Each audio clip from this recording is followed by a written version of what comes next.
the 90s. Many of us guys were rocking this haircut. We were Pog pros, and we'd spend hours browsing movies in Blockbuster, wondering which one to watch that evening.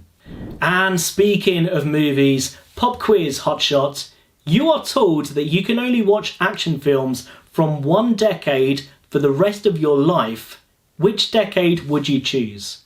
For me, it is without a doubt the 90s.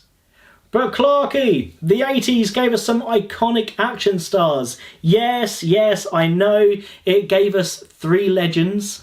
Sylvester Stallone, he would don the red bandana in First Blood, Arnie would go commando as well as fighting Predator, and Bruce Willis would die hard in Nakatomi Plaza. Now yes, these three are iconic heroes in amazing movies, but if you look at the rest of that decade, the pickings are pretty slim. Shut up! Shut up! Shut up! And you could argue that the 2010s, they gave us some amazing action films. I mean, take the MCU alone. But I personally think the modern action films, they maybe play it a bit too safe. They often follow a studio formula, whereas the 90s, it was another ballgame. It was the time when, yes, we did have the big muscle-bound action heroes, but we also had much more of an everyday man action hero. Someone who was just trying to make a living, caught in the wrong place at the wrong time. By 90s action movie logic, you or I, we could be action heroes. It was such an experimental decade for action films. It didn't feel like there was these big studios saying, if you want us to fund your film, you've got to do this and you've got to do that. It was just a great decade. And to prove that, I have picked one amazing action film from every year in the 90s. Now, if you don't agree with me that the 90s was a great decade for action films, that's fine. All I ask is that you hear me out before you call me out. So, starting with 1990, I really wanted to go with Goodfellas, really starting on a high with one of the best movies ever made. But if I'm being honest, yeah, it's not an action film, it's more of a crime thriller. So instead, I'm going with Total Recall. Much like a lot of Schwarzenegger's films, this is oozing with action and it is entertaining as hell. Based on a Philip K. Dick short story, it is probably no surprise that it tackles a whole lot of interesting science fiction proposals. You definitely need to check it out. The original, remember, not the remake. Now, 1991, we saw Arnie return in Terminator 2, Judgment Day. But Clarky, you said the 90s was about the everyday action hero. Yes, I know, they're coming. I need your clothes, your boots, and your motorcycle. The first two Terminator movies are critical pillars of the sci-fi genre, but it's Terminator 2 that just, for me, stands out by far. The action, it doesn't stop. It is one mind-blowing set piece right after another, and they say your film is only as good as its villain. I mean, come on. They don't come much better or badder than the T-1000. He was terrifying. The characters in Terminator 2 are just so compelling in this film about time travel, unlikely friendships, and also whether we can change our fate. Now, 1992 saw Reservoir Dogs, which literally transformed Tarantino overnight from this unproduced screenwriter and part-time actor to literally one of the most influential new filmmakers of the 90s.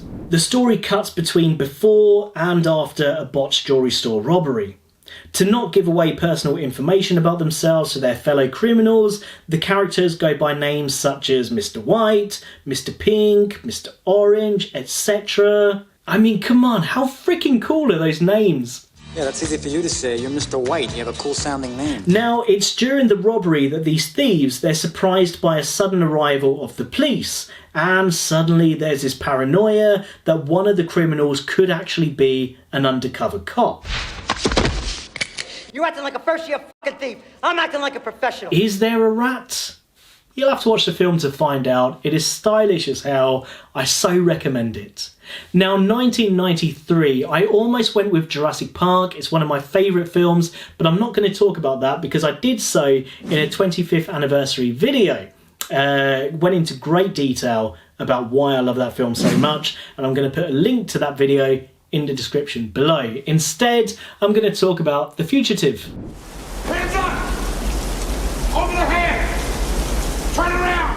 Harrison Ford, he weren't quite the young skipper he was when playing characters such as Han Solo and Indiana Jones. He just comes across much more of an older, vulnerable, everyday man. And the movie is all the better because of it.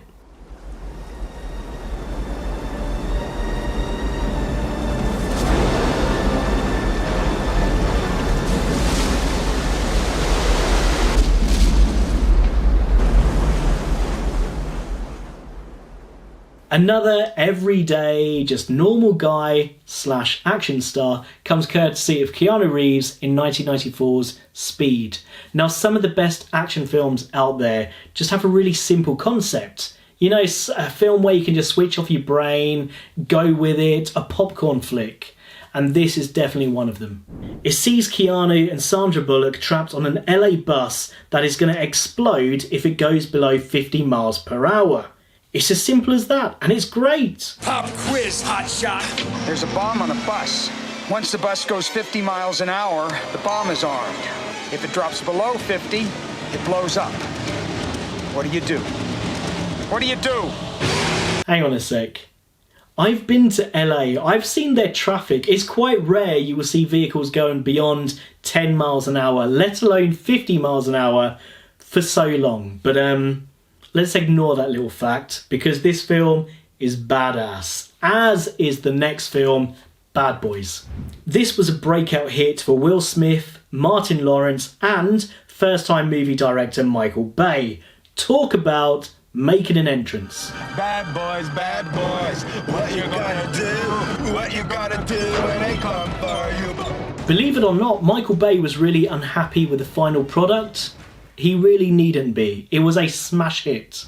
The story, for those that haven't seen it, it follows two Miami cops caught up protecting a witness who might just be their only lead in their case. Just do what you do, only faster. This is probably the most grounded Bad Boys movie. I mean, it's silly, it's over the top, sure, but at no point does it just get too ridiculously unbelievable.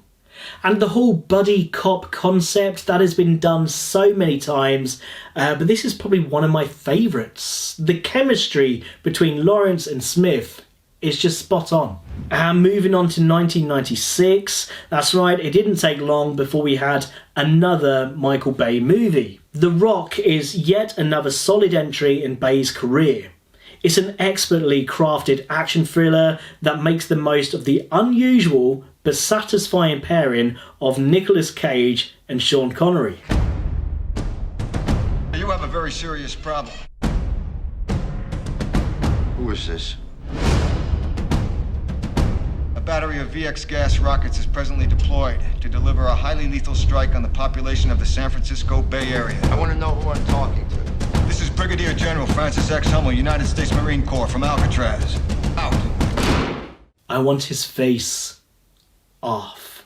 Face Off! Love this film, saw it the other day. It is still so good. After surprising American audiences with the highly underrated Hard Target and Broken Arrow, director John Woo, he created this delightful cheese fest. The action masterpiece, it sees a super cop and a super villain switch faces and voices, but when the only people that knew of this operation are killed, all hell breaks loose. Yep, it is a ridiculous concept. I can't believe the idea was greenlit, but I'm so glad it was.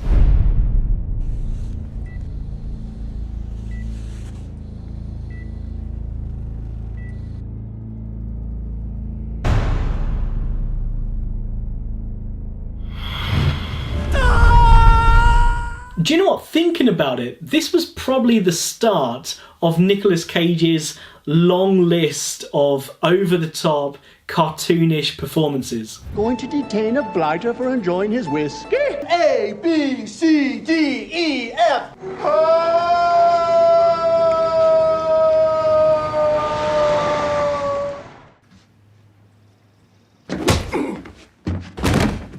Oh, no, not the beast! Not the beast! Ah! Open my eyes! Eyes! Ah! Ah! With Face Off, we were treated at the time to action sequences on a scale that we hadn't really seen before. I highly recommend it if you're one of those people that can switch off your brain, because with this kind of film, you really need to. Now, with 1998, I was going to talk about Armageddon, which kind of fits in with the whole, kind of goofy, silly vibe of the 90s. But when I saw that Saving Private Ryan was made in the same year, obviously, I have to go with the Spielberg classic. Easily one of the best war films of all time. This representation of World War II's D-Day is overwhelmingly realistic and heartbreaking. And that 24-minute opening sequence, literally my heart did not stop pounding the entire time.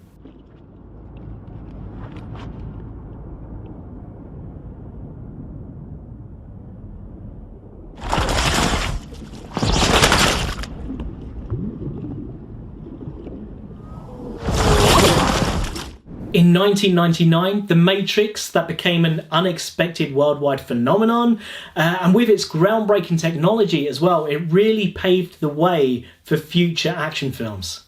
The movie developed a unique mashup of philosophy, martial arts, and science fiction.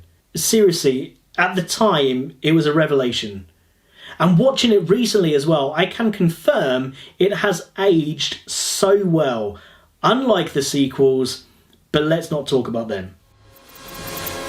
I actually feel sorry for Will Smith. I mean, not that sorry for him, he's done pretty well for himself, but he actually turned down the role of Neo in The Matrix to be in Wild Wild West.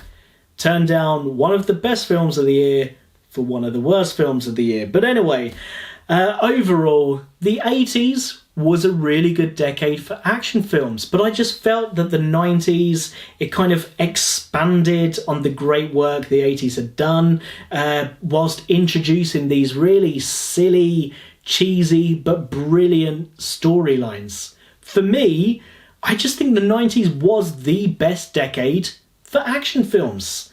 And I think the films that I've mentioned as well surely just prove my point, but maybe you disagree, and that's fine. What is your favourite decade for action films? I'd love to hear from you. Let me know in the comments below. And guys, very quickly, let me just say as well, I am just a really small channel. I'm trying to grow, and I can only do so with things like subscribing, clicking the like button, clicking that bell button, commenting below. It really does go a long way. It means more than you know, and I bloody love you. I'll see you next time. Oh, no, not the beast! Not the beast!